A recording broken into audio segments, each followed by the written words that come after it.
Technology imenichanganya hapa kidogo.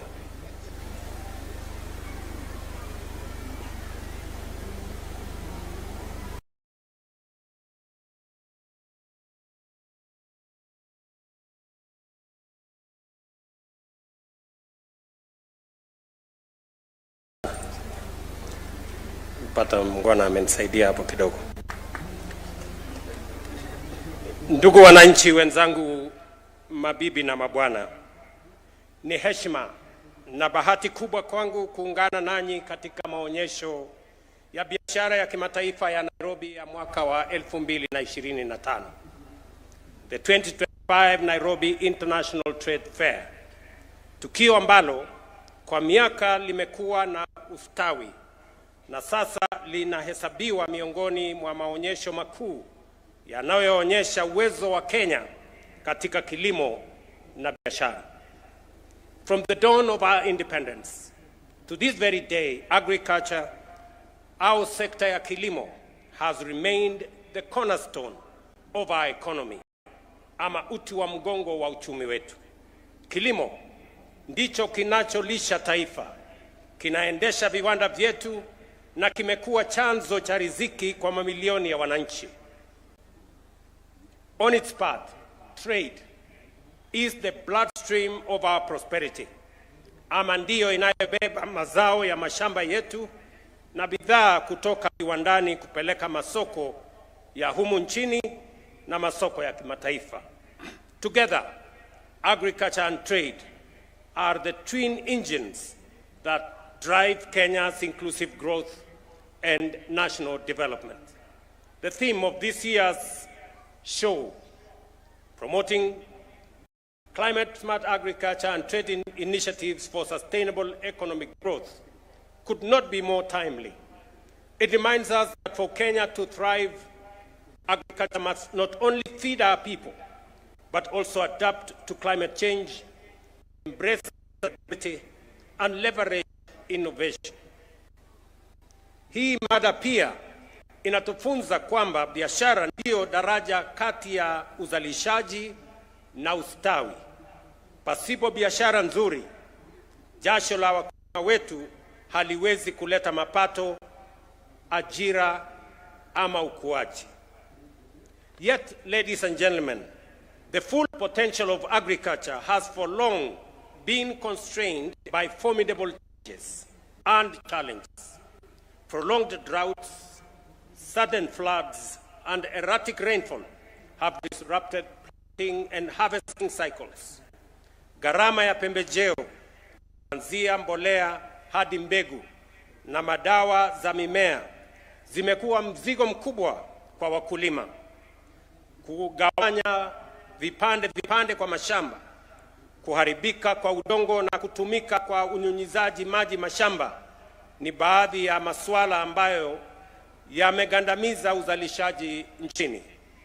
On the trade side, barriers on regional trade, high logistics cost, and global price volatility have weakened our competitiveness.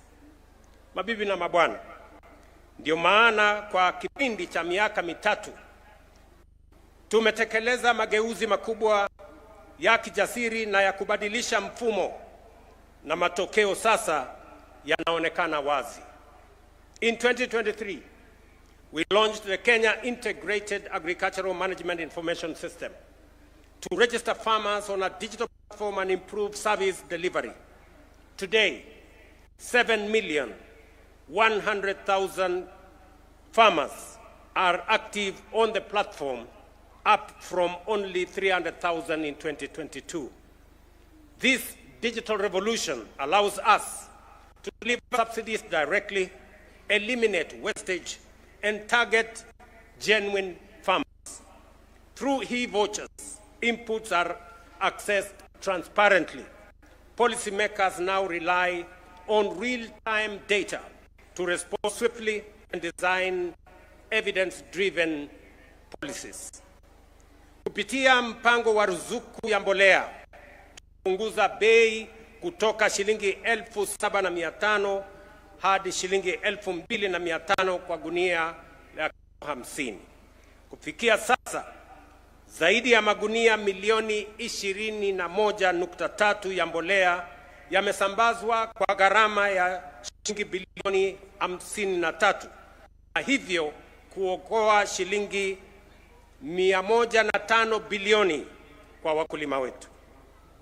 Tukitazamia mbele, mwaka wa 2026 tutasambaza zaidi ya magunia milioni 12.5 ya mbolea katika wodi zote 1550 nchini, mbali na magunia milioni 4.5 ambayo tayari yamepatikana kwa msimu wa mvua mfupi ambao unaendelea hivi sasa. Hatua hizi sasa zimeanza kuzaa matunda, uzalishaji wa mahindi ukipanda na kufikia rekodi ya magunia milioni 67 mwaka wa 2024. Mwaka huu wa 2025 tunatarajia magunia milioni 75. Mwaka huu vile vile uagizaji wa mahindi kutoka nje umepungua kwa karibu 70%, kutoka magunia milioni 9.9 karibu milioni 10 mwaka wa 2022 hadi magunia milioni 3 peke yake mwaka uliopita. Sitarajii ya kwamba kutakuwa na mahindi yoyote yatakayoagizwa kutoka nje mwaka huu, kwa sababu tunatarajia mazao makubwa zaidi. At the same time, consumer prices have eased. The cost of a 2 kilogram packet of maize flour has fallen by about 38%, from Kenya shillings 250 in 2022 to Kenya shillings 160, 140 and sometimes 120 in 2025. The price of a 90 kilogram bag of maize has dropped by 31%, from an average of 5,500 to now 3,200 per 90 kilogram bag. Uzalishaji wa chai umeongezeka kwa 12%, huku mapato yakipanda kwa 40%, kutoka shilingi bilioni 138 mwaka wa 2022 hadi shilingi bilioni 215 mwaka wa 2024.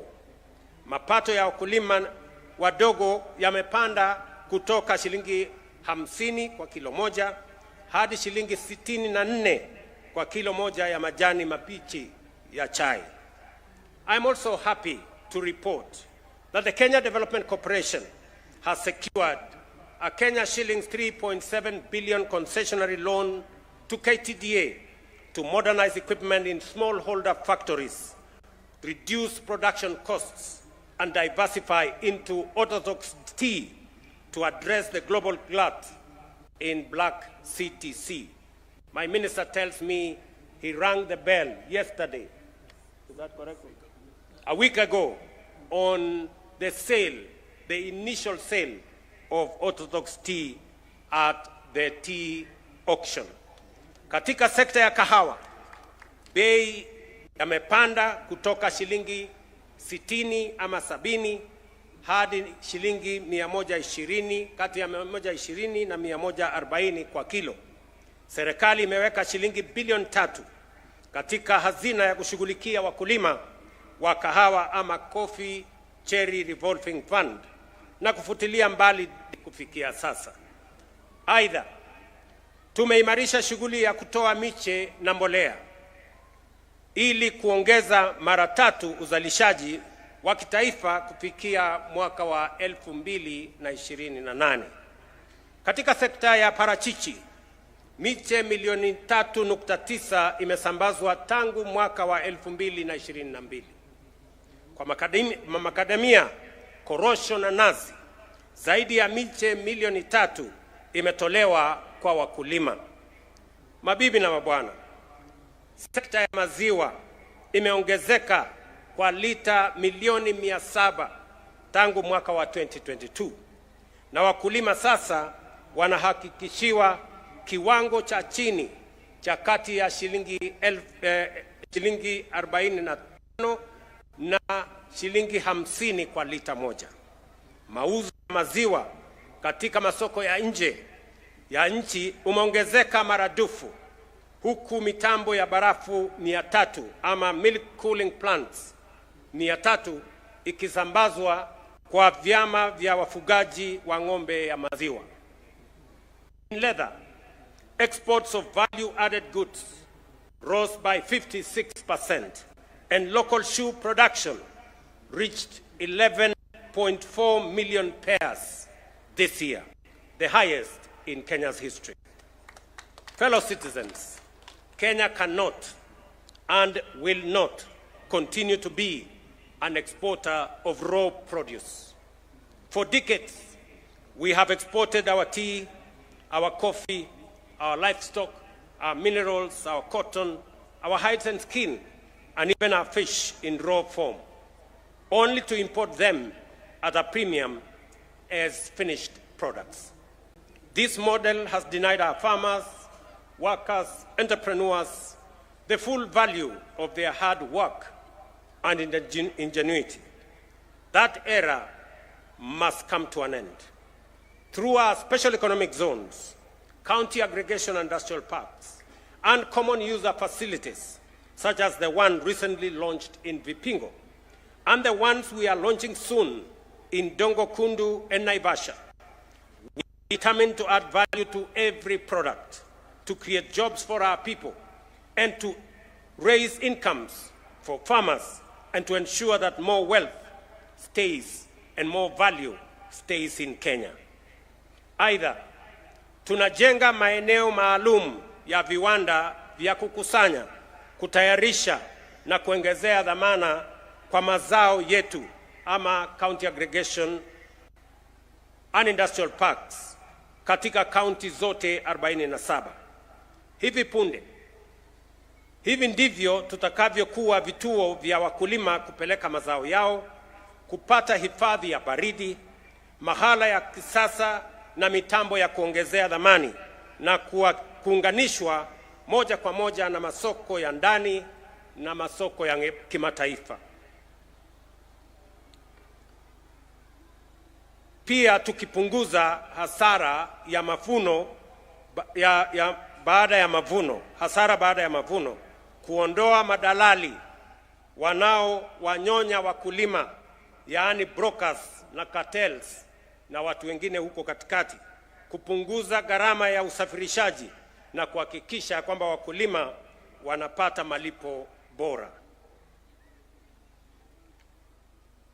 Katika elimu, tunatekeleza mfumo mpya wa ufadhili unaolenga wanafunzi kwa elimu ya juu, na tuko njiani kuajiri walimu 1,100 zaidi ili kulinda mustakabali wa watoto wetu.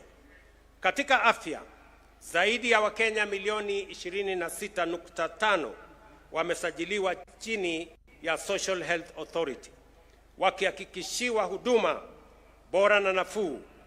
Mageuzi haya ni hatua za kisia, ni mpango makusudi na shupavu kwa kuunda mpya uchumi na jamii ya taifa letu la Kenya. Tunadhihirisha ukubwa wa maeneo yetu, kina cha dhamira yetu na hakika ya hatima yetu kama taifa linaloinuka. The outcomes we have achieved so far affirm a simple truth. Kenya has never lacked resources or talent or ideas. What we lacked was steadfast focus, courage of conviction, and bold leadership to rise above mediocrity and pursue excellence. I have made a deliberate and intentional choice not to settle for the ordinary. And I invite you, fellow Kenyans, to make the same choice. Our destiny is not average. It is extraordinary. That excellence is not a mere dream. It is real, it is possible, and it is within our reach. As I speak on matters agriculture, and the minister is here with his team, much as we have achieved what we have achieved, we have managed to stabilize the agricultural sector. We have digitized the whole space, registered 7.1 million farmers. Now we have reliable data to run our agricultural policies and to create and to invent and to innovate every intervention that is going to boost our agricultural productivity. We have also made available resources for all inputs, from fertilizer to seeds and all the way to pesticides. We have also removed brokers, cartels, and people who undermine farmer prices from our space. We have stabilized our production. We are seeing increases in food production, in maize, in wheat, in tea, in coffee, and in all the other products. But ladies and gentlemen, that is not enough. We have just arrived at the base. It is now necessary for us to take the next step and transform our agriculture so that we can reduce any imports of food into Kenya. For your information, ladies and gentlemen, we still import up to 400 billion worth of food products into Kenya. Edible oil, rice, wheat, and other products into our country. And these are products we can produce in Kenya. We can produce enough rice. We can do wheat. We can produce enough maize. We can produce enough sugar. We can produce enough edible oil in the Republic of Kenya. And therefore, our next phase, and that is why I am saying we must stop working with the ordinary. We must stop working with the usual. We must not make peace with what is average. We now must up our game in the agricultural sector. We must move our agriculture to the next level. And the next level involves matters irrigation. I have already asked the Ministry of Water to work with the Ministry of Agriculture in identifying at least between 30 and 40 mega dams, because irrigation is going to be the next frontier for us to be able to achieve enough food security for us not to import anything into the Republic of Kenya. I have also asked the ministry to begin to think about how we add value. I have said Kenya cannot continue to be an exporter of raw materials into other countries. I must thank other countries who are working with us. I was in China earlier this year, and the Chinese market is now available to Kenya. China has removed all the tariffs on our agricultural products, on tea, on coffee, on macadamia, on avocado, and all the other products. Just last week in the United States government has agreed to the extension of AGOA that equally gives us duty-free and quota-free access to the American market. You know very well that last year we negotiated and we became the only East African country that signed economic partnership agreement, our economic partnership agreement with the EU, 26 countries in Europe. Now we have the European market, we have the American market, we have the Chinese market. It is now up to us to produce the necessary products, to add value to the necessary products that we produce in Kenya so that we can access those markets. We can create value here at home, create jobs here at home, make our farmers earn more, and that is why we are investing in the county aggregation and industrial parks so that they become aggregation centers for agricultural produce across the country. It is the reason why I've just mentioned here, we are having another 6 special economic zones, from Vipingo to Dongokundu to Naivasha to Sagana to Thika to Busia to Eldoret and another 3 that we are working on to make sure that we create the ecosystem that is going to support our value addition and agro-processing, all the products that we produce, so that we can not only create jobs, we can also create value, create wealth, and sell finished products to the markets we have negotiated globally, whether it is in China, or it is in the United States, or it is in Europe, and of course, in the African continent, using the Africa Continental Free Trade Area. We have that opportunity available to us. What is remaining is us. And I want to ask leaders that the difference between the countries that have succeeded, the countries that were with Kenya a few years ago, and I remember saying yesterday, South Korea was exactly like Kenya in 1963. Their GDP per capita was 79. Kenya's was 80. Today, the per capita of South Korea is 20 times that of Kenya. Yet they were like us. They are an agricultural country like us. They do not have minerals like us. They had the same education with us. The difference, good people, is not that the South Koreans are different from Kenya. The difference is leadership. It is us, the leaders, who must take the decisions that will move Kenya to the next level. And I am persuaded beyond any reasonable doubt that we can change this country in our lifetime if we make the right decisions. And it is time, ladies and gentlemen, I must tell every leader in Kenya, from our MCAs to our members of parliament, to our governors, and everybody in between, our PSS and ministers, it is time for Kenya to move to the next level, and we must up our game. We must stop working with the ordinary. We must stop making peace with mediocrity.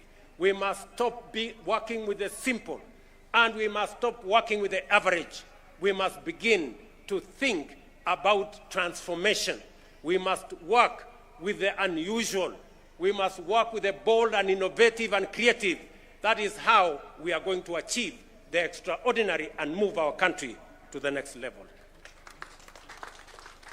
I must say this repeatedly because that is what our country deserves at this point in time.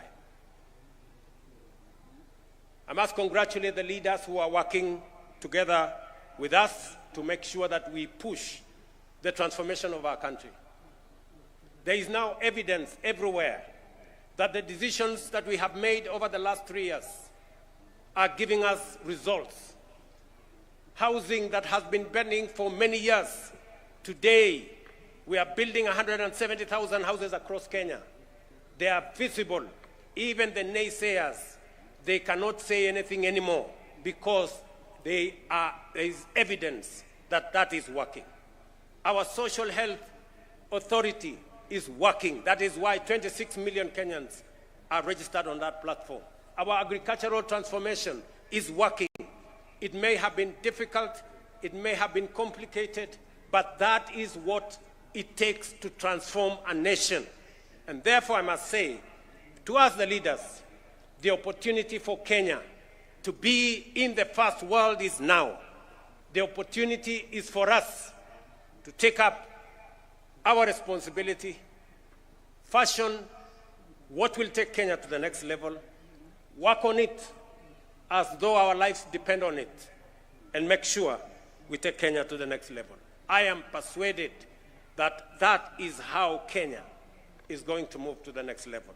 And I am persuaded that Kenya has what it takes, the men and women, the resources, the ideas, the policies, the young people of our nation, the restlessness sometimes you see in our young people, the impatience that you see in our young people is because they are impatient with the ordinary. They are tired of the usual, of the average. They want us to up our game because there is great potential in our nation. And none other than our young people know that. And that is why we must up our game as leaders and as Kenyans. And with those remarks, it's now my distinct honor and privilege to officially declare the 2025 Nairobi International Trade Fair open. I thank you, and God bless you. Another round of applause for His Excellency on that inspirational speech. And Your Excellency, before we come to the end or the close of this session, we have the award ceremony. And I will kindly, with utmost respect, request for His Excellency, together with the Waziri, to kindly step forward for the award ceremony. Your Excellency, sir.